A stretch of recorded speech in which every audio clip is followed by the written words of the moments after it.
with us today. Welcome to the Swedish Junior Hockey Podcast. We have the CEO of Sportway with us, Daniel Franck, sitting in sunny Stockholm, Sweden, right? It is sunny indeed. Thank you very much for letting me be on the show. This episode is brought to you by Scandlux, your home for Scandinavian luxury products for the U.S. market. You can find us at scandlux.com. All right. Well, I'm excited. We've had a little offline conversation and got to know each other a little bit, and just appreciative of you jumping on and kind of talking about. So what is Sportway? Really what I wanted to talk about is hockey, Svenskhockey TV, or Swedish Hockey TV, which Sportway, well, I'm going to turn it over to you. Let's talk about what Sportway is and what Swedish Hockey TV is all about. All right, I'll give you a brief background of it. Myself, as I have a background in sports media rights and sports media production since 25 years now. And I guess as new technology emerged, and I guess we all got kids and they started doing sports, ice hockey, football, handball, etc. We also realized that there is quite a big interest in following your kids when you don't have the opportunity to do it on site. You're keen to know how they perform and how things go for them if you're on a business trip or similar, or if you have multiple kids and you can't be at all places at the same time. And we realized that if we put our sort of broadcast media skills together with new technology, AI, and internet app technology, this can be a fruitful business, as well as a good service to parents, friends, and family watching lower tier and youth ice hockey and sports in general, as well as creating useful tools also for the sports community, the ice hockey community, and the federations, clubs, etc. So what is the relation? So this endeavor is multi-sport from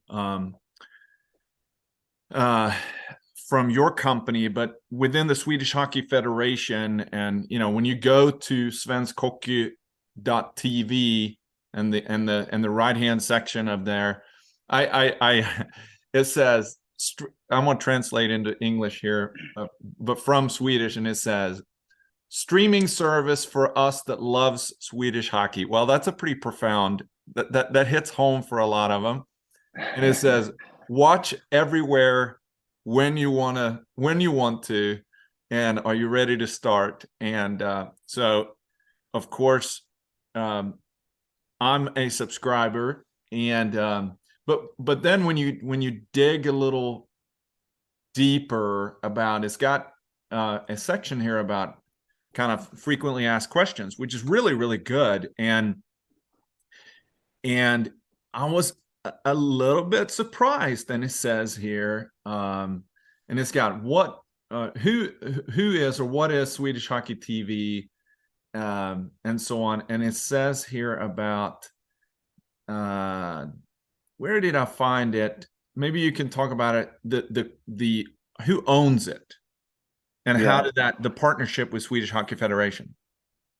Well, so we had this idea that the friends and family are very interested to watch their kids or grandkids or friends play ice hockey or other sports. Through AI, we could an app and online technologies, we could make that happen. And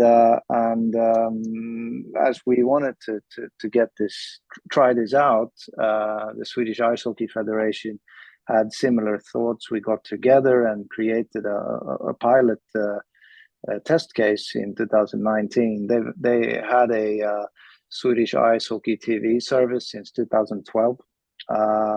Which was based on manual filming parents and injured players, etc., had to film it themselves, which was okay. Which was a very okay service, but it required a lot from the teams, and everyone involved in ice hockey knows that there's a lot of stuff going on around the team, and for parents and others to get engaged. We wanted to free up this time for these people to do more important things around the team than manning a camera.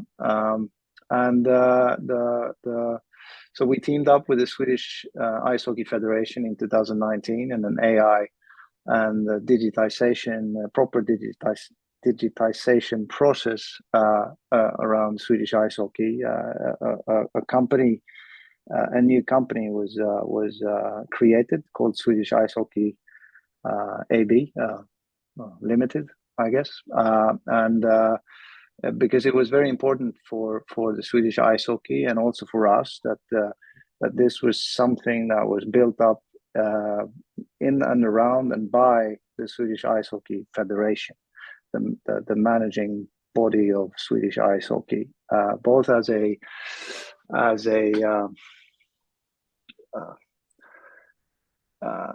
credibility builder, I guess, for the service, as well as I don't think personally that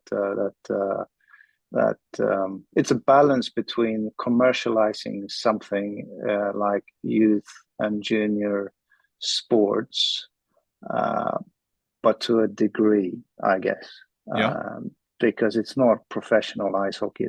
It's lower tier, junior and youth. So a balance needs to be struck between private commercial interests and regulatory federation interests, and creating a company where the federation owns 91% and we own 9% gave the right balance and incentives. So my first, I think I told you this, so I live in the US, and the systems over here, primarily two systems. You got the one that I'm more familiar with as a coach and as a parent. It has been what's called Live Barn over here, and everybody knows about Live Barn. And then in the juniors, you have a little bit more, or in the tier 1 elite levels, you have Hockey TV. Live Barn, which is a similar system from a standpoint of you have cameras in the rink that people can subscribe to the service. Hockey TV, which is someone that is actually filming it, but the quality is sketchy at best. You can go back and see some things, but you have basically a wide angle lens, and it's just not great. My first impression when I saw this, looking at one of the teams in Sweden at the junior level, was, well, who's doing the filming? And then I found out that no, it is artificial intelligence that follows it. It helps that there's no safety nets in Sweden that is blocking the view of the camera, and the rinks are typically now I haven't seen every rink, so I'm sure it's a little bit of, in some of the smaller rinks, I'm sure it's a little bit different than the rinks that has a press box that it's mounted on from a little bit further view. But have you heard that before, of the skepticism of who's filming it? Yeah, I mean, I've been in the broadcast industry myself for 25 years, as said, and I was, first time I saw it, I was very shocked by the quality and how good it is, myself, actually. And since then it has improved a lot. It's there's a lot of people that asks me why is either they said that this must be a cameraman, they're very surprised that it's actually an AI, or they're saying to me, hey, what's up with the cameraman? He's not at it today. No, He's not a cameraman. He's a little slow. So it depends if you have both angles on that. So which levels now are available? So when you go on Svenskhockey.tv, just to be able to be clear, it does not contain SHL, SDHL, which is the women's hockey Allsvenskan, which is the right below the SHL, and what are the ones that are not part of it? The third level in Swedish ice hockey is Hockey Ettan.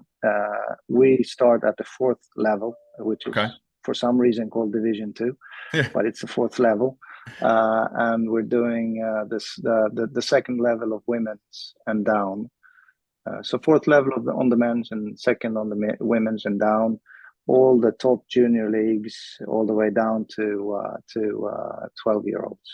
And the top junior J20 is part of it, right? Yes, correct. Yeah. And then what's the lowest end? Youngest, I was going to say? It's down to 12 years old at the moment. It's an ongoing discussion if we are to go lower than 12 years old. Two factors is one is technical, that in the low 12, well 11 and under, they play, what do you say, not full rink, they play half ice, or cross ice. Half ice, yeah. So it's a different proposition in terms of how you film it.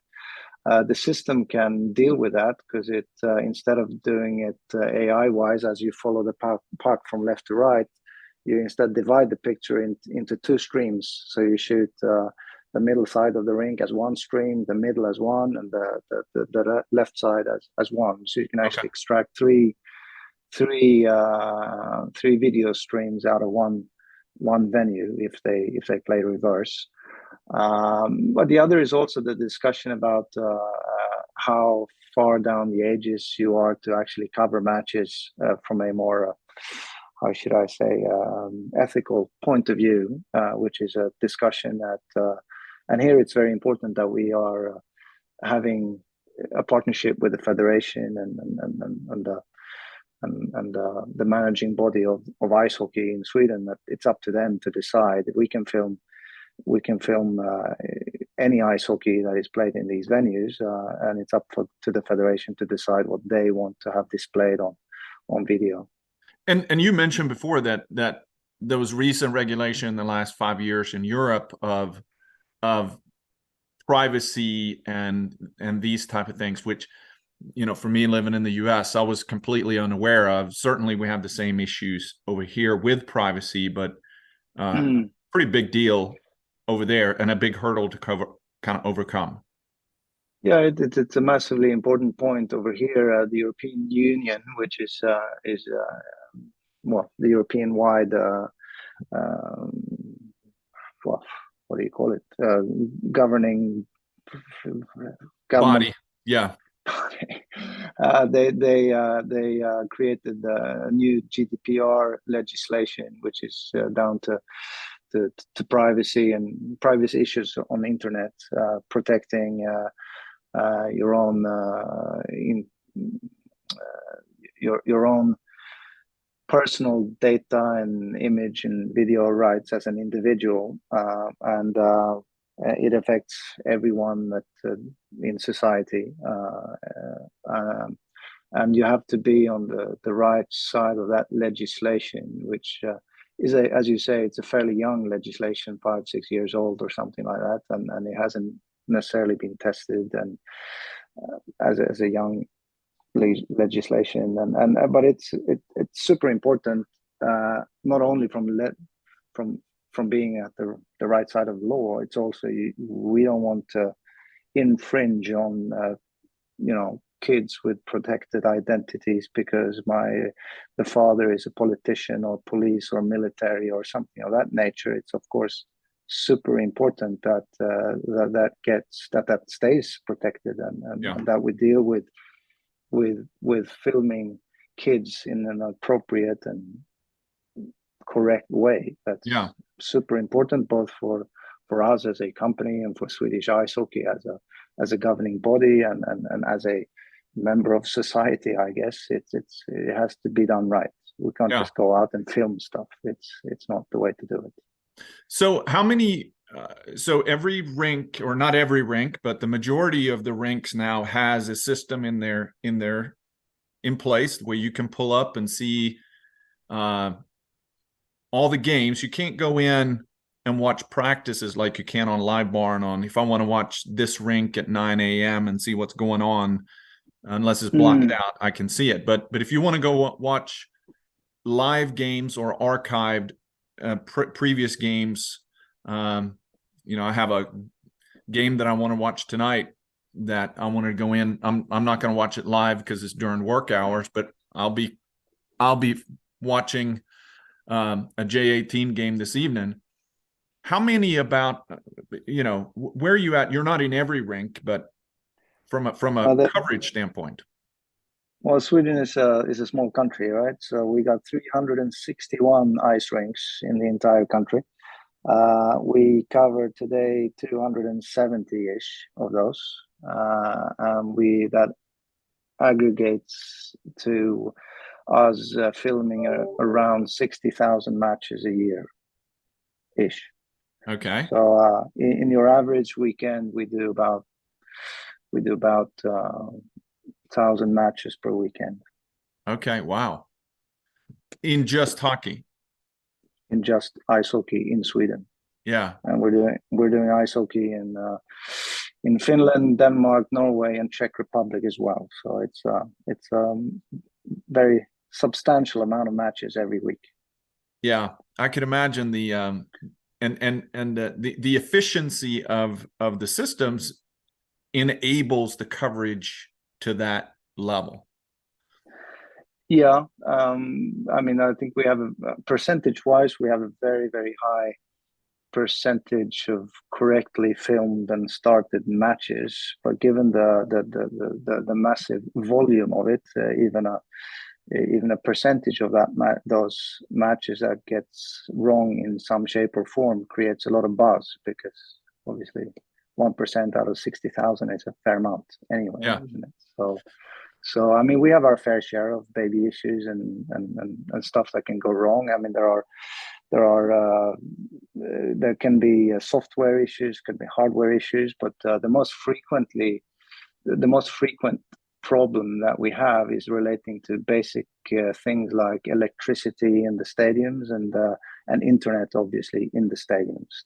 That someone pulls out a cable, or there's too many people in the venue that steals Wi-Fi because they decide to watch Netflix instead of ice hockey. And, you know, stuff like that is affecting us more than actual issues with the system. So let's talk a little bit about, so as a parent and also someone that is interested in hockey, of course, I go in and I use it to be able to watch either live games or archived games, or sometimes I want to watch other teams just to be able to follow either a player or a team for different reasons. My son, who's a J18 player, interestingly, on the bus trip home, he's pulling up and logging in and watching his game that he just finished. What are some other ways? You kind of mentioned that, you know, your company is interested in providing the footage that is out there, but you're also kind of there's expansion opportunities within how is this data used. Of course, we mentioned some of the teams in some prior discussions, they use Speedio, or there was another system, I can't remember what there's many. Of course, over here you have Instat, that is or Huddle, that ties into the data feed. But where is the Swedish Hockey Federation interesting? Because I can imagine it being the development opportunity to be able to use this from a learning standpoint, from the coaching and the visualization in conjunction with Dryland, pre-game, post-game practices, and break it down by shift or player or offense, defense, special teams. Where's that development? Well, as a background, myself, I come from the sort of media entertainment industry. So the approach that we took on this was to film matches for friends and family to look at it and watch the video live and pay a bit of money for that. And we have an ecosystem around it that makes it, sustainable. A lot of other companies involved in the same industry come from the more of a coaching background, so they approach it from that angle that they want to film matches in order to allow coaches to do their video coaching analysis and things like that. The video coaching companies, they then discover that, okay, but we can maybe film this also and allow people to watch it live as an entertainment piece. And we, of course, done the reverse. I said, okay, but as we have now filmed all this content and gathered all this data and transformed that data into live graphics, why don't we use that to create a coaching tool, which is also to the benefit of the federation and the clubs and the hockey community.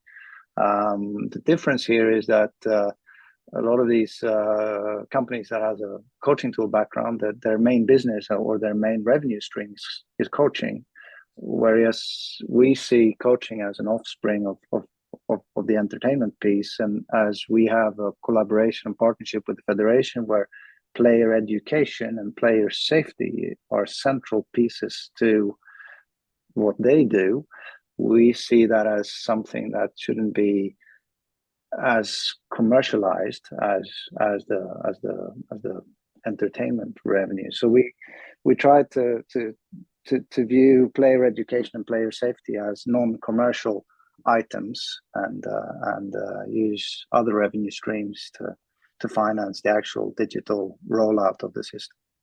But that's not currently available in the program, other than in a pilot program now, right? The coaching tool is being rolled out as we speak. So we have a couple of hundred teams using our coaching tool, which we call Team Account. Okay. And the software, which is currently in pilot phase, is what we call the Player Account, which is allowing the player to access the content, the same content, and create their own clips and the compilations of goals and tackles and whatever else they want to display for their own purpose, which is a good way for players to share also for clubs and agents and other, build up their own personality online using video and data. Yeah. So we try to see it as different categories of people that can benefit from the video and data archive that is built up through Swedish Hockey TV. So it's the friends and family, and you got the coaches and the player developers, player education. You got the players themselves, obviously, that love to do things with the video, TikTok and all of that. That we older people don't know what it is, essentially. Yeah. And of course you got the whole federation business with referees and disciplinary matters, and today the federation and as the governing body of Swedish ice hockey, they can have proper disciplinary matters all the way down the food chain of league levels, not only in the top categories, which we've had cases where we are contacted by the authorities and the police to supply them with video of certain situations that has gone overboard, if I put it that way. And then it helps regulating and creating a much safer environment for ice hockey players of all levels, and coaches and referees. Correct. Yeah. So and I'm also interested, since this is a podcast about Swedish hockey, junior hockey, but it's really for the North American, Canada and the US. I would imagine that there's a lot of, after this, I'm sure there'd be a lot more people that signs up, of course, but of course, yeah. But I would imagine that not, the people that I talk to, they're not very aware of the players in Sweden. They are, but they're not, but I would imagine that most teams, most junior teams, most colleges, most pro teams, they have someone that has an account because it's so easy and it's so nice to be able to go look at any player at any moment. But do you see a growth opportunity in that market as well? I'm sure the focus is really the Swedish players and coaches and parents there, but there's no restrictions for outside parties to go in and be a member, right? That's correct. There's no geo-blocking of any kind. It's I think we have most of the NHL clubs as customers to the service. As you say, it's easy to go in and look at younger prospects if they want to. Most of them, I guess, have scouts over here that tip them off of good players, and if they really want to watch it themselves or get fresh data, they can go into our service and look at it. So yeah, I mean, it's actually it's more. We have a pretty good following from North America for the service. I wouldn't say that it's but it's something like 5% of the subscribers come from North America. It can be that there's a lot of Swedish expats, but it's also probably other stakeholders that are interested in monitoring the Swedish talent pool, I guess. Yeah, and you mentioned before that you have a few test systems in the US rinks. Maybe Live Barn should be watching out and say, hey. Competition is always healthy, as we say. So yeah, you can buy more, or you can manufacture. The hardware, is that actually developed by your company, or is that a second? No, it's the hardware is we're hardware agnostic. It's important because it's changes all we the time. don't build. Yeah, it changes all the time, and building cameras is it's a profession in itself, isn't it? So we're a software based company that interacts with various hardware companies, trying to find the best hardware at all times to meet quality and price requirements. Yeah. So if you got an order for one section of rinks, then no problem, we'll install them. Well, I mean, I think we're all experiencing the various components issues in the world of this, but we haven't really faced that many issues now. So yeah. If the American market wants us to come, we're ready. Yeah. Yeah, that's right. So and as you say, we have a few test installations here and there in the US and Canada, but I wouldn't call it an industrial approach yet. So I think it's exciting. Tell us a little bit. So what's kind of wrapping this up, but what's beyond the evolution of the player accounts or the coaching accounts? You mentioned that this is not just going to be in Sweden, but it's already in the other countries, but you're also expanding in other sports with the same technology. Yeah, I mean, the system is now developed for. We focused on indoor team sports such as volleyball, basketball, handball, and floorball are very big in this neck of the woods. Not so big in the US. People, when you mention handball, we have to say it's called European handball, and when you say floorball, nobody will know anything about floorball, but really they should, because I mean, in handball, I mean, what an incredible couple of sports that are completely not here. I mean, I think floorball, from the context of this podcast, I think floorball it's a terrific sport. It's like ice hockey without.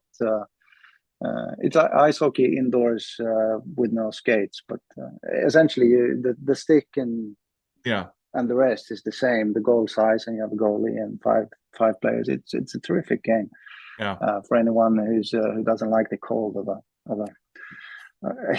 the ice rink. But so we're doing we're rolling out 6-7 sports. Obviously soccer or football, what do you say, European football, soccer is big as well. So, and then in Norway, which is our biggest project at the moment, we're rolling out 2,000 venues, which essentially is all venues that there are in Norway. So in 18 months, wherever you play sports, you are able to watch yourself or your kids or your grandkids do sports, which is going to be it's a fantastic project, and we're very, very happy and to be involved in that. Applauds to the Norwegians. I'm sure that there'll be some healthy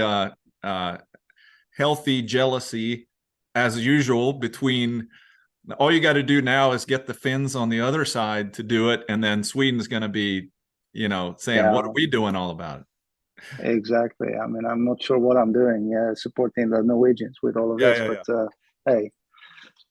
No, it's great.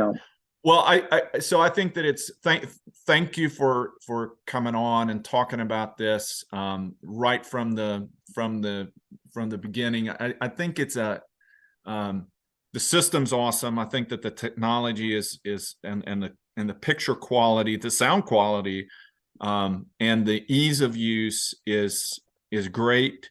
I hook it up to my TV and just watch it, and when there's a goal score or when somebody screws up, I go forward and backwards, and I said, wait a minute, I missed that, or I got to go to the bathroom, hit the pause button, and it just from the entertainment value itself, it's great, and the ability to go in and analyze and how to improve as a hockey player, individually or as a team.